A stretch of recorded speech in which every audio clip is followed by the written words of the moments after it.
Awesome. Beautiful. Okay. So excited to have everyone tonight. So really quickly, I wanted to introduce our guest speaker, Dr. Robert Glover, who is the author of No More Mr. Nice Guy and Dating Essentials for Men. Dr. Glover is an internationally recognized authority on the nice guy syndrome. And as a result of his work, Dr. Glover has helped thousands of nice guys transform from being passive, resentful victims to empowered, integrated males. Along with these personal changes have come similar transformation in these men's professional careers and intimate relationships. And Dr. Glover is the creator of Dating Essentials for Men and the director of TPI University, where he teaches virtual courses such as Nice Guys Don't Finish Last, They Rot in Middle Management, and The Ruminating Brain. And Dr. Glover lives in Puerto Vallarta, Mexico. Lucky guy. Aha! Yeah. He made it. How He's are here. you? I'm good. It's good to see you. Good to see you too. Great to have you. We're all very excited. We got a full house tonight. What does a full house look like? I just see you and me. Yeah, so we've got a bunch of guys actually. So we do webinar format so everybody can be private. And if they want to jump off mute, they can. But we have a bunch of guys on here live. And then we also have people who are going to watch the replay. So excited to have you. It's great to be here. Thanks for the invitation. Yeah, absolutely. I had a bunch of the guys in this group who were telling me all about your book. So I had to read it and it was phenomenal. I actually learned a lot as a woman. I don't know if you help women, but I learned quite a bit. I thought it was really cool.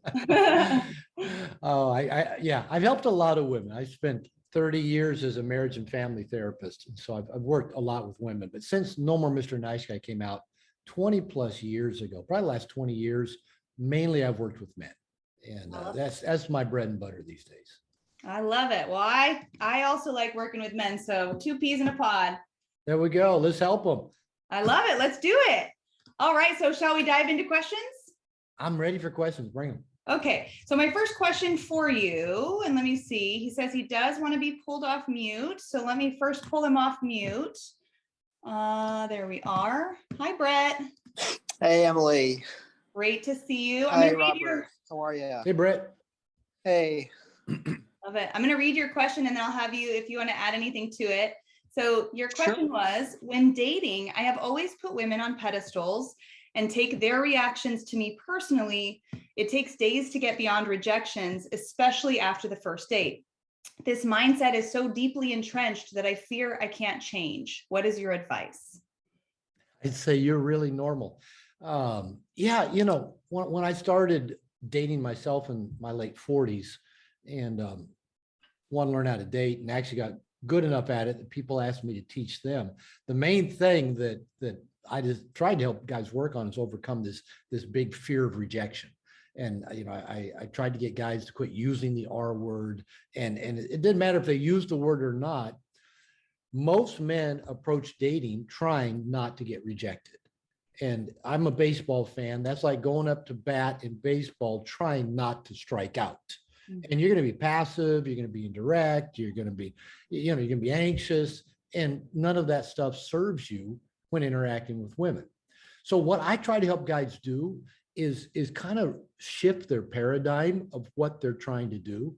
And I tell guys that the whole goal of dating is not to get a woman to like you, not to get a woman to talk to you, not to get a woman to give you a number, not to get her naked, not to find a girlfriend. Because if we have those agendas, we've given her all the power.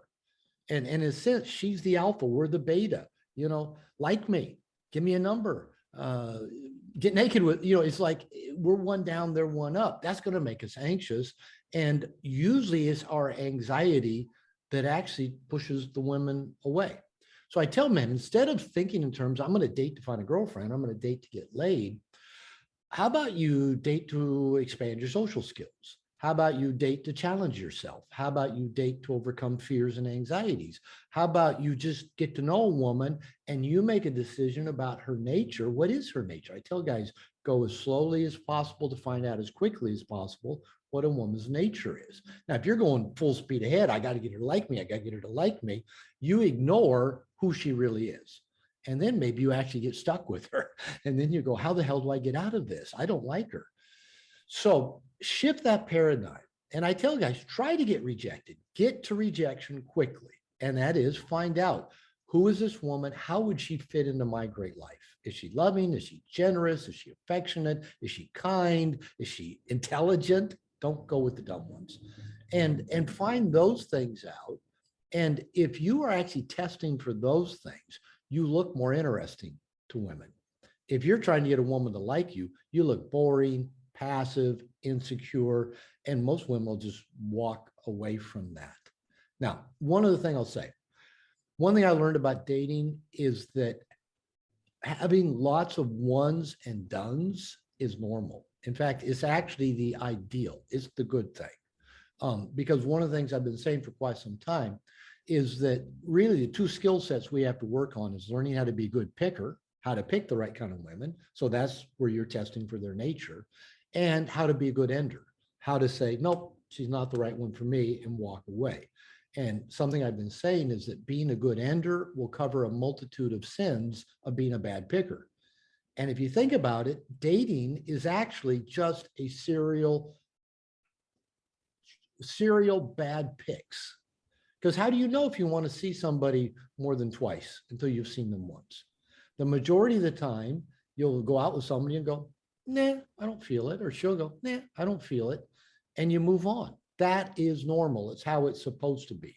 It's actually when we don't move on and stay stuck with somebody that doesn't just knock our socks off, that's when we get into trouble. So I'd say shift your paradigm, try to get to rejection, i.e. find out what is her nature, how does she fit in your life, and quit trying to get women to like you. Now, I get that's a hard habit to break, but it's the only way to really shift your dating to get successful at it. I promise you, as long as you're trying to get women to like you, trying to impress them, you will crash and burn with regularity. Yeah, I agree. That's the type of mindset that I want to be able to gravitate to.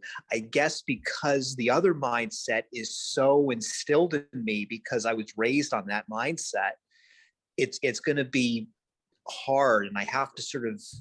I'm going to interrupt you, Brett. I'm going to interrupt you. I don't let my clients use the word hard. Not in that context anyway, because as soon as you say it's going to be hard, your brain goes, fuck, it's going to be hard. And then you typically don't do it. All right, I'm going to give you two suggestions, and one of them may not apply, but it does to most men. Number one, stop looking at porn. Porn is a killer for us men because it tends to addict us both to women's body parts and pornographic sex. And we think, oh, I got to get somebody that's hot like the women I look at online. And so quit looking at porn. You got to break a habit of putting, superficial beauty on a pedestal, because that's what most of us go after. The other thing I teach men to do, and this is the core of what I teach in Dating Essentials for Men, is learning to become a social animal, where you are out in public talking to everybody, learning to test for interest, learning to interact with everybody you meet, rather than waiting till you see a woman you find attractive and trying to figure out, how do I approach her, start a conversation, get a number, and get her interested in me. Now, yeah, you probably are going to have to break a mindset that you've got to get the most attractive women you can find to want to be with you, thinking that somehow improves your life. But this is the stuff that grows us as men. When we actually start working at finding out who people really are, who women really are, and seeing, do I like hanging out with them? Rather than, do I like her tits or her butt? I mean, yeah, that's easy enough to answer. Yeah. But the real question is, do I like her? And do I like hanging out with her? And do I want her in my life? So break the porn habit. That can be challenging. I let guys use that word. It can be challenging. And work at being a social animal where you're talking to everybody. And then all of a sudden you notice, hey, this woman I was just talking to is kind of cute. And, and she seems kind of into me. You're not trying to make anything happen. You're just doing something that comes naturally. Yeah, well, I appreciate that. And those are things that I'll try to cultivate, and I don't let guys, like, Brett, I don't let guys use the word try either. Hey, Brett, I'm going to tell you something. You're off camera, so I can't see you. And you're the first guy to go, congratulations. I love working with men because I can get a big stick out and I can come out swinging. You know, I couldn't do that with women. That's one reason I don't work with them anymore. You know, you try to get the big stick and they run, they leave, they never come back. With guys, we usually want the direct answer. So, I mean, I came out swinging with you, man. I hit you with some big stuff, and I get that. Oh yeah, that is some big stuff to go do. I understand that. So break it down. And at the very minimum, just break it down that you're just going to work at being more social with more people. I tell guys, get out of the house, expand your route, linger in public, even with COVID. You know, we can do more of that than we think. Talk to the people you meet, test for interest, and walk through the open doors. And so, you know, just kind of, you know, I hate with some big stuff, but just kind of break it down and just start trying to do little bits of it if you can. Yeah, I will. You know, I live in a building, a condo building with a lot of people. So that's Great. certainly, you know, has me in a situation where there are a lot of people around me. Okay, so here's your homework assignment. We'll wrap it up with this. Especially, you know, your building, you're going to get in an elevator, there's people in the lobby. If somebody is standing in close proximity, especially in an elevator, I get there's kind of this code of ethics that said, you know, you don't talk to people in the elevator and you don't talk to guys next to you at the urinal. You know, those are the two things that we're not supposed to do. Fuck it. You know, just look at them and say, how's your day going so far? Doesn't matter if you're at the urinal or in the elevator. And I get, you know, people might look at you like, what the fuck? Are you a weirdo? Do it anyway, because that's how you get over this anxiety. How are people going to respond or react to me? Just say, how's your day been? How's your day so far?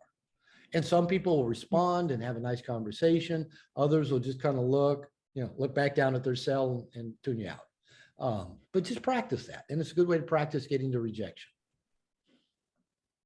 That's a good idea. Thank you so much. You're welcome, Brett. Thanks for the question. Awesome. Okay, great stuff. All right, our next question is also from somebody who wants to be pulled off mute. So I'm going to allow him to talk. Oh, let me pull off Brett.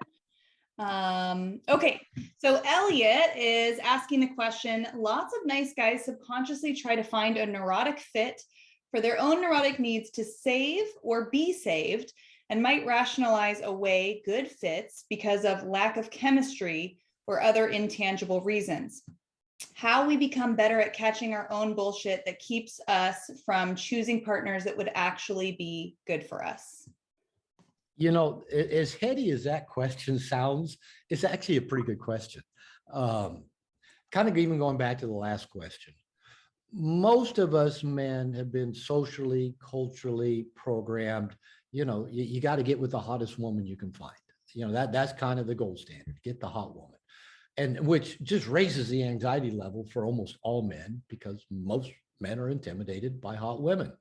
And so often we don't do anything. All right. Now, the thing is, you know, there's some amazing, attractive women out there, and there's a lot of amazing women that aren't all tens. You know, just intelligent, caring, kind, smart, funny, sexy, sensual, kinky women that aren't necessarily all tens. And it is easy to rule those out because our ego wants the 10. Our ego wants, hey, my buddies, hey, look at, you know, it's like driving the Maserati, you know, everybody's going to notice, but it doesn't improve our life. In fact, it often makes our life crazier. So here's a suggestion I've been making for a while, and it's something that I did when I was single.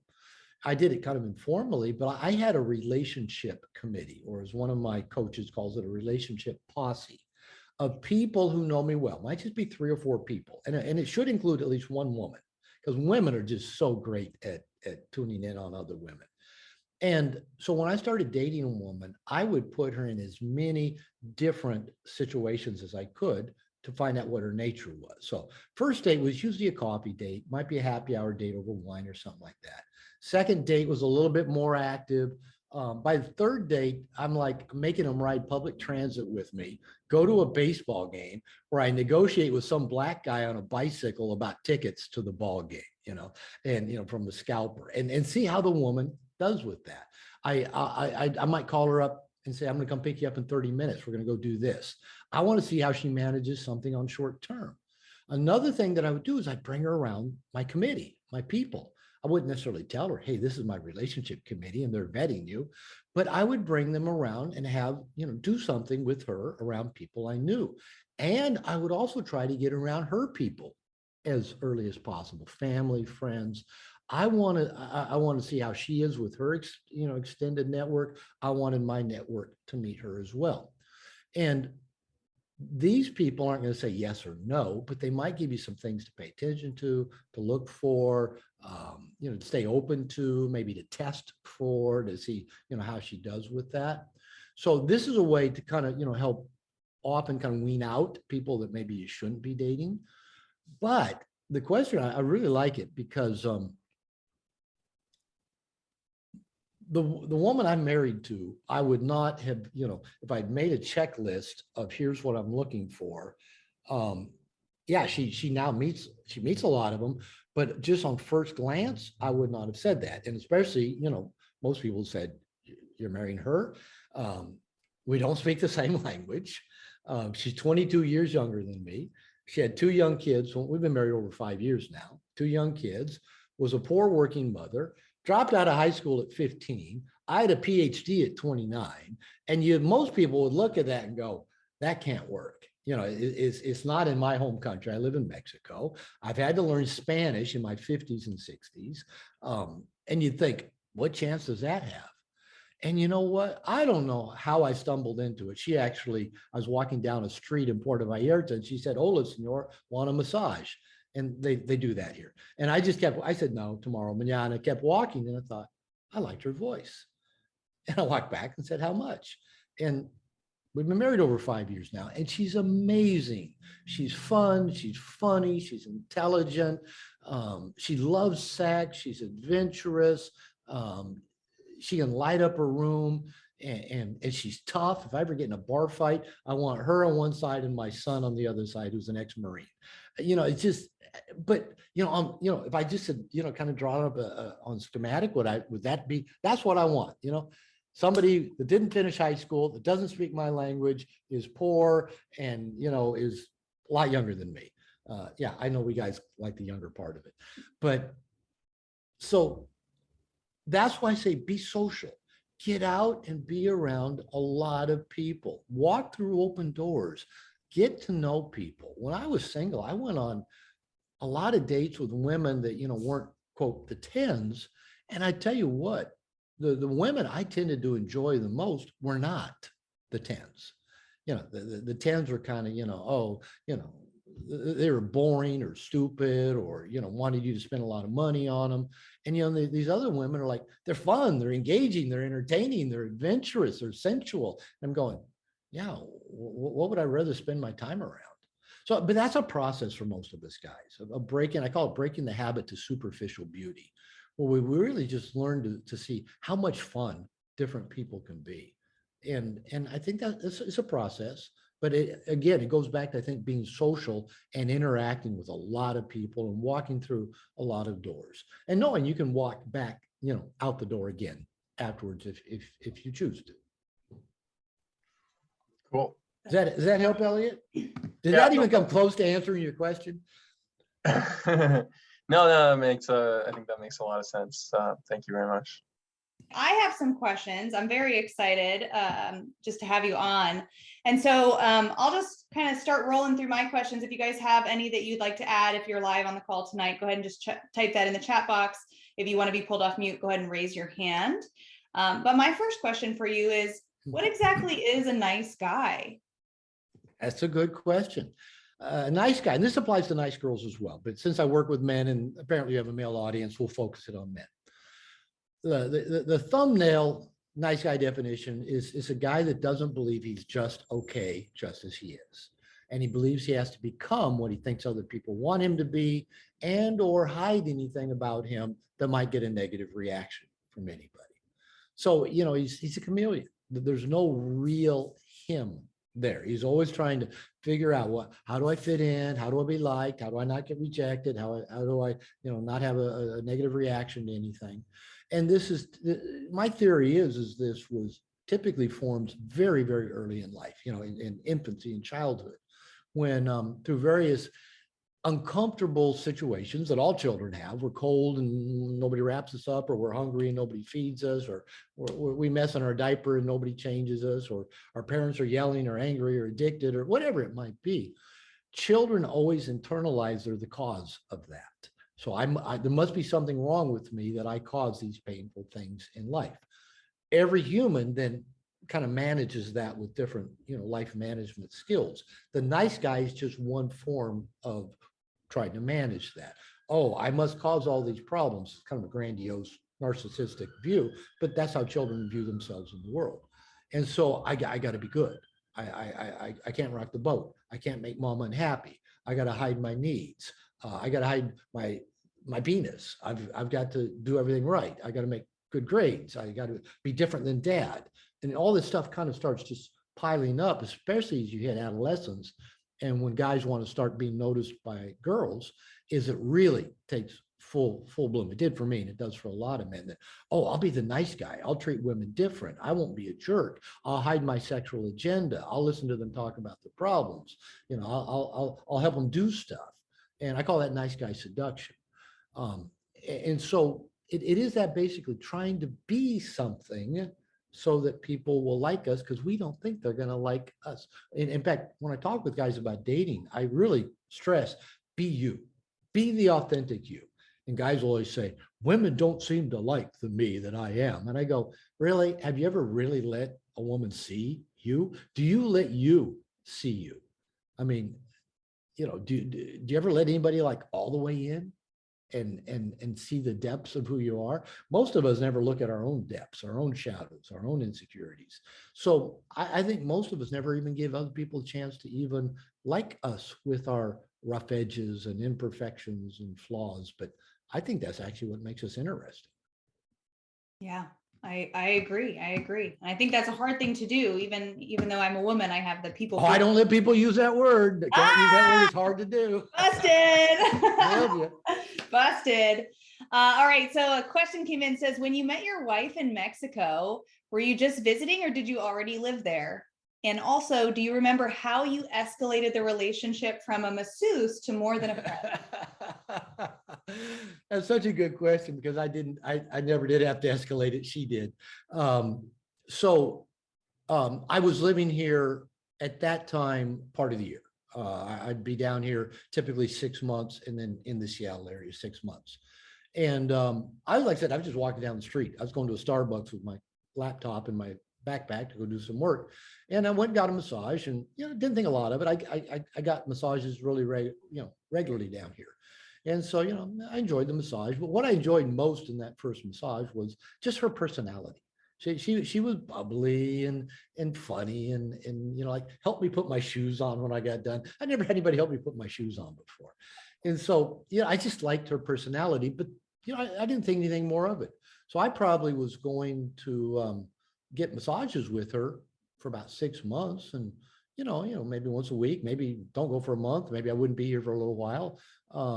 And again, she was just one of a number of massage therapists I went to, but I always enjoyed her, right? And we didn't speak the same language. I had at that time maybe restaurant Spanish where I could communicate on some basic stuff, but not much more than the basics. And I'll just kind of put it out there because I've said it enough times. She initiated with me after about 6 months. She basically made a proposal that, she'd like to go out with me. And she was pretty direct about it. And I said, all right. And I saw her a couple of days later, and I asked her out, and we started seeing each other after that. And again, pretty honestly, the first year of our relationship was pretty much, she just came over to my house once a week and we had sex. And I didn't think it was going to be anything more than that. I always enjoyed her. Then after several months, she said, I like being with you. And that kind of scared me. I thought, oh no. And then the next week when she came over, I said, I like being with you too.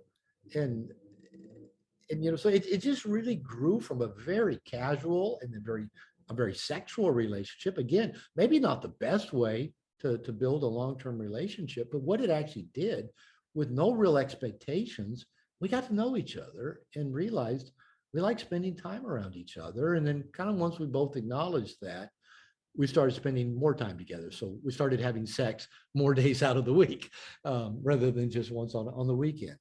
And then, you know, once I realized, you know, we were a couple, I took the leadership, you know, for moving it forward and spending time together and things like that.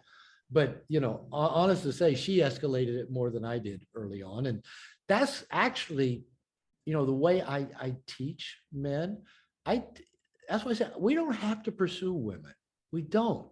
If you are living a big life, I often say, women are naturally attracted to a man who looks like he knows where he's going and having a good time getting there.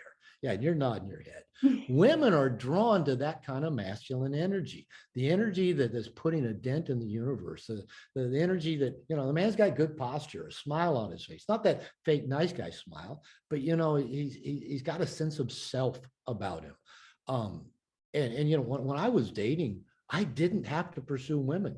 And, you know, I was middle-aged. I'm old now. And my wife still points out women that are trying to get my attention, they're hitting on me. I see it, but not near as much as she does. And almost all the women are younger than me. And that's not just here in Mexico. That's, I mean, we travel quite a bit, you know, we've been, you know, a lot of places in the US. And it's not that I'm amazing looking. It's not that I'm rich. It's not that I've got, you know, a huge dick and everybody knows it. It's just an energy that women are drawn to and will often send signals of high interest. Then it's our job to notice the signals. And if we have some interest of connecting, that's when we move forward and move things forward. But the door's already open. I don't pound on closed doors. I don't see some woman go, I got to get her, and go pound on that closed door. I like walking through open doors. It's not so hard. And so that's what I teach men. Notice the signals that women are sending. And they do. Again, most of the guys I work with have been conditioned to not notice those signals either. Oh, she wasn't looking at me, or I didn't, you know, she touched my arm, but that doesn't mean anything. Or yeah, she leaned in, or yeah, she gave me a cleavage shot. Or yeah, her butt's kind of just, but you know, we've been conditioned that no, don't respond to those signals. But it's how women say, hey, notice me, I'm here. And then it's our job to take the next step. I love it. And so a question came in about those signals, and you mentioned a couple of them, but what are some, I talk a lot about sex eyes. When a woman makes eye contact with you, that's usually a clear sign that we want the guy to come talk to us. But what are some other high interest signals that a woman will give you? Well, I gave actually the best ones there. And what I'll say to that is, again, we guys, we intellectualize the shit out of everything, and especially women and dating and attraction. We like reading books. We like being online. We like the red pill. We like game. We like pickup, because we think there's these magic formulas that will, you know, help us get the hot women, right? And so, you know, yes, you can go research to death indicators of interest. Did her eyes dilate? What the fuck? I'm not that close to see if her eyes dilated or not. You know, is she twirling her hair? I hate to tell you guys, but stupid women twirl their hair regularly, right? I'm not making that up, am I? They sit there waiting at a red light, looking at text messages and twirling their hair. You know, that's not a sign of it. It's not an indicator of interest, even though the dating gurus will tell you. Did she cross her ankles just right? You know, it's actually more obvious than that. They do women will make eye contact with you. They'll smile at you, maybe kind of cock their head just a little bit, maybe stand a little bit too close, walk in front of you 2 or 3 times, laugh at your dumb jokes, you know, touch your arm, kind of lean in a little bit. And again, they do. Yeah, I used to think that waitresses in a restaurant, you know, when they came to put stuff on the table and they kind of brushed up against you, I just thought that's either an accident or it's working for tips. It's not. And I used to really think when they bent over and you get a whole cleavage shot as their blouse kind of, you know, I used to, they didn't realize, you know, they just put their boobs on display. They did. They knew it, right? It's a practiced skill. And the one that my wife points out that I didn't really realize, and it's much more common than men would ever guess, is the jutting of a hip. Is kind of, you know, when, you know, especially if you're behind them and they just kind of jut a hip out to the side, you know, that's a primate mating gesture, and we're primates. And so again, we men try to make this all way too complicated. Does the woman seem to be, at least looking your way, opening herself to you? I tell this one story. This happened just a couple of years ago. I was actually in LA visiting my buddy, Dr. Pariser. And I was at a Starbucks there, just working. And I was at a table, sitting on, working on my laptop. And some woman, a young woman, probably in her early 20s, came and sat down across from me. It's a large enough table to have two people at it. Neither one of us said a word, but she just kind of sat down on me and just, here I am. Yep, she didn't say anything, no real obvious signals, just there she was. And I worked for a little while and I was hungry, so I was in a little shopping mall, so went out, got a sandwich, and I went and sat in an outdoor courtyard. And so I sat down at a table in the sun shining, and I'm kind of sitting at a table, I think maybe reading my Kindle by this time, and I look up, and she's sitting in a chair right in front of me, about 12, 15 feet in front of me. She's reading a book, and when she kind of looks up and notices I've seen her, she then moves her body directly in front of mine and spreads her legs a little bit. I'm thinking, okay. and so then I just kind of went back to reading, and then the sun was on the back of my head. And so I kind of turned 90 degrees and I'm reading my book. And a few minutes later, I looked up, she's moved and she's still in front of me. Right now, the old me that would have said, that those are all coincidences, that can't mean anything, blah, blah, blah, I'm reading too much into it. No, you can't dismiss that she kept putting herself in front of me. And when she noticed I noticed her, she opened her body to me. And, if I wasn't in a relationship, I would have tested that. I would have engaged her. Right? Because she sent signals. I have to now go get to rejection quickly. I got to go engage and find out, was it all coincidence? Did my mind get too carried away? Or was there something there? And am I interested in going further with it as well? So when the women send the signals, and they can be subtle, right? You women don't want to put up a billboard that says, ask me for my number, asshole. You want us to notice the more subtle signals that you send. The smile, you've got a gorgeous smile. And if I saw that smile, I would engage you because it's an invitation. Again, that's to me the walking through open doors. The pounding on a closed door that a woman doesn't even know I exist, and she's in a bar or a club surrounded by 800 other guys that all want to get her attention and be with her, and I got to walk up and make my way through and get her to pay attention to me and have something clever enough to make her want to talk to me and then want to keep talking to me, other than me getting her drunk. That's too much work. That's just way too much work. So I would suggest that guys get a trusted female friend as a wing woman, and have the trusted female friend coach them on the signals that women send. Now, if she's a good friend, she'll do it. Sometimes women don't really want to, give away, this information, that what other women do. But just think about, we're primates, we're animals. We do like they do on the Animal Channel. We send signals of interest, and we men, especially the nice guys I work with, they have so many self-limiting beliefs. Well, women aren't interested in me. These are mine. Women don't find me attractive. Women don't want to get naked with me. Women don't want to sleep with me. And if that's your core belief system, you won't see the signals you send. And often when I'm out with buddies, I'll say, that woman's sending you a signal. That woman's trying to get your attention. That one, and they always go, no, you're making that up. No. And I go, no, I ain't making it up. Yeah, this is what I do. I'm a professional. But we guys don't want to believe it because, I don't know, it doesn't match our beliefs about ourselves, women in the world. So I don't know where exactly. Oh yeah, the signals women send. Did I get close enough to answering that? I think so. I would be really curious. This is my own question coming from that. What would be the way that you would engage her? Like the girl at the coffee shop that kept trying to get in front of you, how would you engage her? Yeah, I several years ago when my son and stepson were like 20 in college, I went out with them one night in Scottsdale, Arizona. They wanted to go to a club. It wasn't my scene, but I went with them. So I just kind of leaned against the bar and talked to whoever came by. And there were a couple women came up and were standing next to me. Yeah, they looked my way. And I just said, well, what's the worst pickup line you've heard tonight? They said, that one. And I said, good. I said, what's the best pickup line? Hello. You know, we men get way too complicated. So yeah, if I wanted to engage a woman, I just would have walked over and said, "Hey, I'm Robert. What's your name?" And really, that's all you got to do is just start something. And I'd usually say, "Are you from around here?" You know, especially because I live in a foreign country. That's an easy. You know, where are you from? But you can ask that in your hometown. Are you from around here? And that just opens the door to start having a conversation. It's not clever. It's not, you know, hypnosis. It's not tricks. It's not juggling. You know, introduce yourself, ask your name, say from you around here.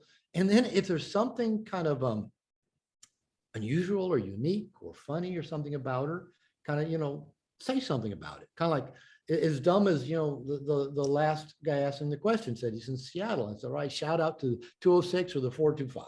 You know, just something like that. Just let stuff come out, that whatever is inside of you. And it doesn't have to be rocket science or clever. But I just go to say, "Hi, I'm Robert. And are you from around here?" And, you know, I'm visiting, you know, and then I might ask her a question. You're like, what's a good place around here for X, Y, or Z? And then if I wanted to test her, if it really did have high interest, I'd say, you know, give me your number. I got to bounce, but give me your number. I'm going to text you later on because I got some free time later on, and I want to hook up with you. And so, you know, if she gives you the number, and especially if she spells her name, that's a good sign, you know. So just go engage if they seem to, you know, keep showing high interest and engaging with you. And if you want to see how high the interest is, and if you want to maybe continue this, I say, get a number. I always pull my phone out and I say, give me your number. I'm going to call you later or text you later, whatever. And I got some time and an idea of something I want to do. And if she gives the number, all right, that's high interest. I key it into my phone right then. And I call her right then. I said, and then when it goes to voicemail, you know, if it's the right number, I never get bogus numbers. You know, it'll vibrate in her purse, and it goes to voicemail. And I'll say her name. I'll say, "This is Robert. I'm standing right in front of you, out in front of Starbucks. I want you to know whose number this was on your cell phone. I'm going to call you later. I got some plans." And then I'd usually say, "I got to bounce." And there's something about, you know, removing yourself from that situation that creates attention that then you can come back to. And then that continues to measure how high of interest they have in engaging with you. Love it. I totally agree. Totally agree. Very cool. All right. So another question we have is, how do you avoid being the nice guy, but not come across as a jerk? Okay. You know, that's a standard nice guy question, because we're pretty black and white. It's either this or that, right? I'm a wussy doormat or I'm an asshole jerk. It's, you know, got to be one of the two. And without giving a whole nice guy recovery workshop right now, what I tell guys, you know, guys will say, "I read your book," or "I understand being a nice guy doesn't serve me, but I don't want to be the asshole. How do I find that middle ground?" And my answer usually is, I don't know where the tipping point is between two toxic extremes. Nice guy, asshole, jerk are both, just for lack of a better term, a toxic way of living in the world. They're not authentic ways of living in the world. I think both the asshole and the nice guy are both living in fight, flight, freeze. They're anxiety-driven people. The nice guy's just using the pleasing, you know, the flight and the freezing mode to try to manage their anxiety. The jerk's just using the fight mode to manage anxiety. So what we got to do is learn to soothe our anxiety and to get up out of that lower way of functioning, kind of that just like survival mode. You know, I got to be nice to survive. I'll die if I'm not nice. Or I got to intimidate people, you know, because I'll die if I can't intimidate people. All of those are just trying to manage our anxiety. If we can learn to soothe our anxiety, live with more integrity, ask ourselves, what do we want, and then do it. That's called differentiation. Then we become a more authentic person. And to me, the really key part about that is learning to soothe our anxiety states. And often, especially nice guys, we don't realize how anxious we are. And I often say that pretty much everything a nice guy does is either, you know, meant to hide his shame or manage his anxiety. And so we don't want people to see, you know, oh, I'm not lovable, or I'm not good enough or smart enough, or don't have a big enough dick, or my anxiety is, what if I get this wrong? What if I make a mistake? What if they leave me? What if I look foolish? And so most of the work I deal with men to really transform them, not just give them a few tips about how to talk to women, but to really transform, often involves getting them in a safe place where they can just be them, reveal themselves, let go of shame, and to help them learn to soothe their anxiety states and learn to embody the kind of energy they want to project. And you know, I'm in a men's program myself that focuses a lot on this embodiment kind of work. And so even in my 60s, I'm still working on this stuff, because what got wired into our emotional operating system at a very early age, it's deeply wired in. And it takes, I think, a lifetime of work to keep unwinding that and to keep unwriting it and overwriting it. And I just think that's what life's all about, is finding new situations that challenge us and trigger our anxiety or trigger our shame and trigger our fear, and find ways to lean into that and soothe ourselves and get support and accountability and get a healthier way of viewing ourselves in the world. And I think conscious dating is just a really great way to practice that. I believe conscious relationships are as well. And conscious sex, those are all great ways to lean into our fear, shame, and anxiety and work at cleaning it out. So I forget what your original question was, but those are the pieces I really work on with men.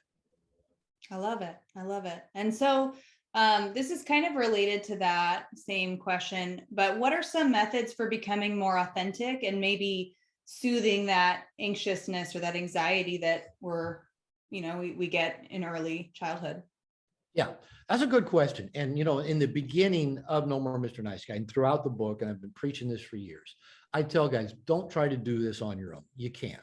You cannot release internalized shame on your own, because you internalized it in the context of people. And to just say, well, I'm not bad, I'm good. That doesn't usually release the shame, because we still think it's an emotional belief. The anxiety is hard to overcome on our own as well. So I encourage guys, well, anybody that wants to make any kind of change, get into a safe group of people. Now, I love men's groups. I began my own personal recovery from nice guy syndrome before I knew it was nice guy syndrome in a 12-step group. My second wife said, "You're a sex addict." Well, I wanted to have sex with her and she didn't. So then she assumed I was a sex addict. And she said, you got to go get, into recovery for sex addiction. And I thought, well, I don't really think I'm a sex addict. So I went to a 12-step group for sex addiction and quickly found out I wasn't a sex addict. I wasn't having enough sex to be a sex addict. But it was so cool because it was a group of all men and, all sex addicts. And some of these guys' lives were really out of control. I mean, there's some pretty messed up stuff that these guys couldn't quit doing. And I'd go there and say, yeah, I kind of had this, dark impulse the other day. And they're going, yeah, glad you're here, Robert. But it was beautiful because for me, I grew up in a fundamental Christian church, critical father, trying to please my mother during the angry feminism of the 60s and 70s. I didn't want to be a bad man. And so I go to this group, and for the first time in my life, I just started revealing me. I started telling people about myself. I shared things I'd never shared. I talked about things I'd done, secrets I had, impulses I had. And, this group met like at 5 a.m. I think, what the fuck? But I got excited about getting up and going because for the first time in my life, I got to be real. I got to be authentic. I got in, started working with a therapist, then later joined another men's group that I was in for 5 or 6 years. I've led men's groups for years when I was in private practice in the Seattle area before I started living in Mexico, at least part of the year. I was leading 5 men's groups a week. And like I said, I'm still in a men's program. So go find safe people, men, especially go get with men, because I've worked with female therapists who will really help me a lot. But in general, we men, the golden rule of men nowadays is don't piss off the woman or don't do anything that a woman might have a negative reaction to, even if you don't know the woman, because we like an earlier caller said, we put women on pedestals. And if they look at us, scowl or whatever, oh no, I've done something wrong. Go get with men and start just revealing the stuff about you don't want to reveal. And what you'll soon find out is that the guys like you even better. The realer you are, the more you just put your stuff out there and let it be seen, the more you can stumble and make a mistake and look foolish and laugh it off. It's very attractive. And then so as you can kind of build that confidence with men in a safe place, whether it be a men's group, 12-step group, Mankind Project, there's so, I mean, there's so many ways to do this now. So many virtual men's groups, men's programs out there now. Just Google it, and there's a multitude of programs, and just get with men and practice revealing you. And to me, that is transformational. And then it lets you be real in your other relationships. So now when you're talking to a woman, instead of trying to impress her or say something clever or buy her a bunch of alcohol, or, you just be real and authentic. And you tell her, hey, I sucked my thumb till I was in kindergarten, and you don't care, it doesn't matter. And then she goes, oh, I wet my bed, or, and all of a sudden you're having a real conversation with a person, not like, how are we going to impress each other? And, and it's just more interesting. It's more fun. Love it. Love it. Okay. And another question I have is, what are some examples of what a clear purpose in life looks like? Oh, that's a good question. It's a good question because most men struggle with that. And I know I'm a fan of David Data, and I love his book, Way of the Superior Man. But I don't agree with everything that the data says. And one of them is he talks about a man's purpose as if it's a singular thing. It is this thing. You're here to do this thing. Now, he also believes in karma, and that we're repeating multiple lives till we get something right. I don't know that I believe that, but it doesn't matter. So what I found is a lot of men will read data stuff. And again, I love it. And then they come, like, I meet up with them in therapy or in a group or something, and they go, I'm just suffering because I can't find my purpose. I go, have you been reading David Data? Yeah, I just got to find my purpose. And I go, you're killing yourself, man. Listen, what I tell guys is I don't believe purpose is singular. I don't think it's the one thing I was put here to do. Now, Data does say you may finish a purpose, it may dissolve, you may be done, and then you just kind of, like the Buddhists would say, sit in the mud. Just sit till your next purpose comes. I don't know that that actually reveals purpose all that well either. But one of the things that you can just do is if you just can be still for a little bit, is ask yourself, if I didn't have to pay the bills, if I didn't have to impress anybody, if I didn't care what anybody thought, if I just did what I wanted in life, what might that look like? And there's some good clues in that. But here's what I teach guys. Do everything that you do with passion and purpose. Consciously brush your teeth with passion and purpose. Shave your face going, I love shaving my face. Drive your car with purpose and passion. Do everything you do with purpose and passion. And what you start noticing is that you're a purposeful, passionate person, not because you found that one thing that you were put here to do. Now, I think doing that helps you find things, the bigger picture of it, whether it be vocation or hobby or whatever it looks like. I think living purposefully keeps opening doors for things that align with your deepest desires. But again, most nice guys, because we've been taught to please everybody else, we're not differentiated. We don't ask ourselves, what do I want? What feels right to me? What feels right to me? If we do ever ask that, we don't do it because our own anxiety or neurotic guilt gets in the way, or we get the change back messages from family or wife or people around us. So we just stay stuck doing this thing that we happened to end up doing when we got out of college or out of the military, or I got fired from our previous job. And so we're just doing whatever it is we're doing. Now, people say, you might've been the one that said that, when I live in Puerto Vallarta, Mexico, people, oh, you're so lucky. And I usually look at them and say, actually no luck involved. It was a lot of fucking hard work to get to live here. And, they say, oh, you've written a book and you're living a good life. And, you have this and you have that. Hey, getting a PhD by 29 took some fucking work. Writing a book took 7 years of my life. Writing another book took another several years. Another book took another several years. Getting to Mexico meant walking away from a business that was working well and launching into an online business before people were launching online coaching and therapy and classes and stuff like that. But I wanted to be here. I was passionate about it. I found a way to make it happen. And what I found that if you listen to what lights you up, what really excites you, and just find a way to do that as much as you can. And guys will say, well, I don't know that I can make a living at doing it. And one of my mantras is what one man can do, another man can do. If one man has gotten wealthy taking pictures, another man can do it. If one man's gotten wealthy writing songs and making music, another man can do it. If one man has succeeded as a dating coach, another woman can do it. You know, what can be done again. And but our self-limiting beliefs say, well, that's not me. You know, that's somebody else that was good, or somebody else. No, I had no end game in how I live my life. I just get up every day and do the stuff that most excites me. And that's worked out pretty well. And so I go back to do everything you do purposefully and passionately. Don't sleepwalk your way through shit.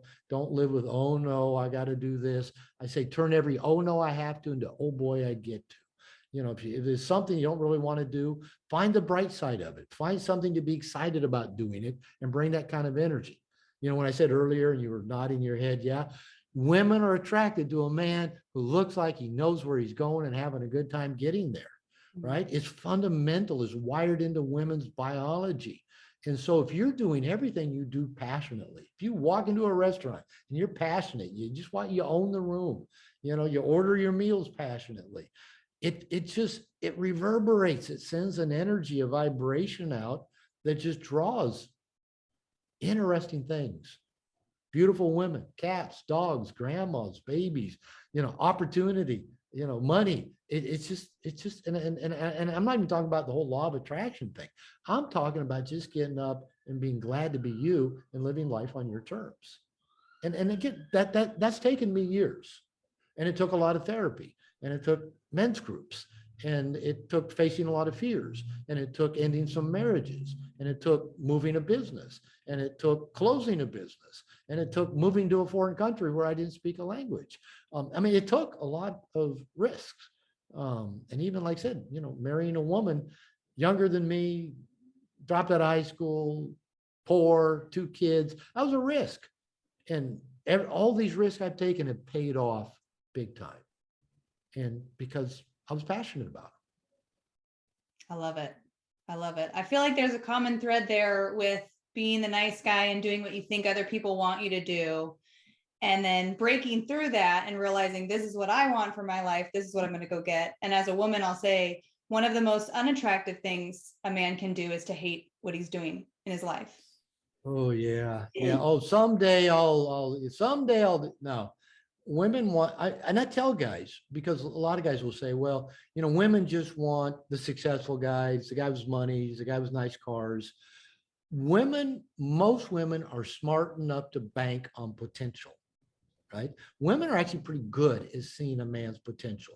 And it is heartbreaking to women when men fail to live up to the potential they see in them, right? Mm-hmm. So potential doesn't mean you're putting off till later. Potential means, you know, you've got the skill set, you've got the talent, you got the passion, you got the vision. And it's always a process. We don't get there overnight. But if a woman can see you moving in that direction, that is sexy as hell to a woman. It's a turn on. You know, you may just be pre-med in college, but she sees that guy's got a plan. He's going somewhere. She may see that, you know, you're an entrepreneur and, you're wearing 15 different hats trying to launch your business. And she sees you working your ass off at it, 18 hours a day. That's a potential women will go to the bank on.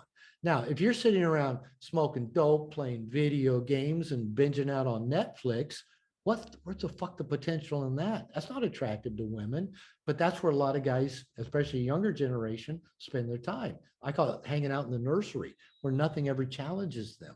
Hey, I can look at porn all day long.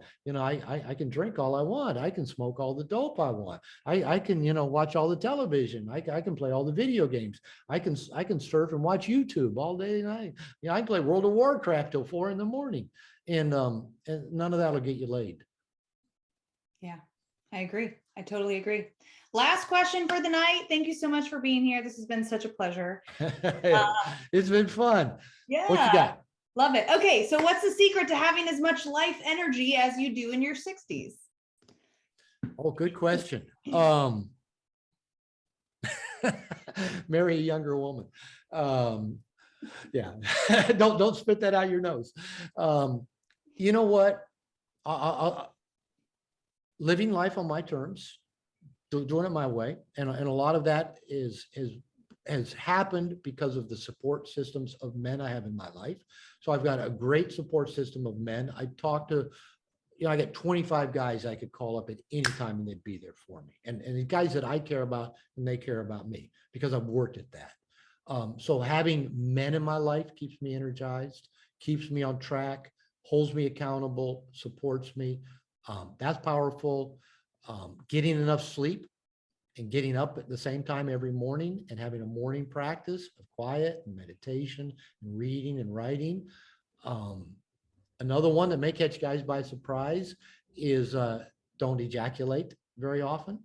I come maybe once a month, and I started that about 6 years ago, and it has transformed both my sex life in my 50s and 60s and just my overall energy.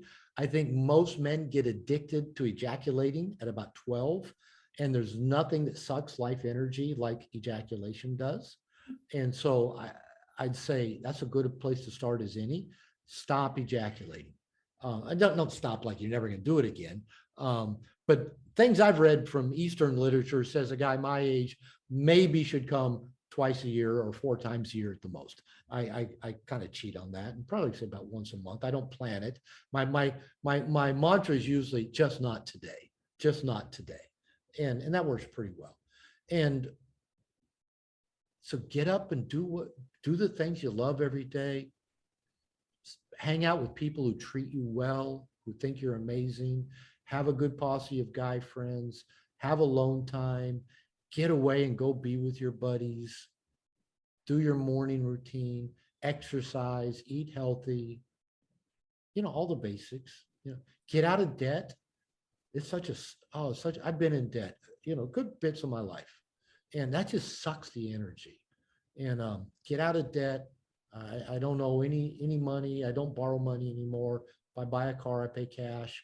Find a way to live that way. I mean, these are just a lot of little things that, again, they can be hard and they won't happen overnight, but set an intention to move that direction.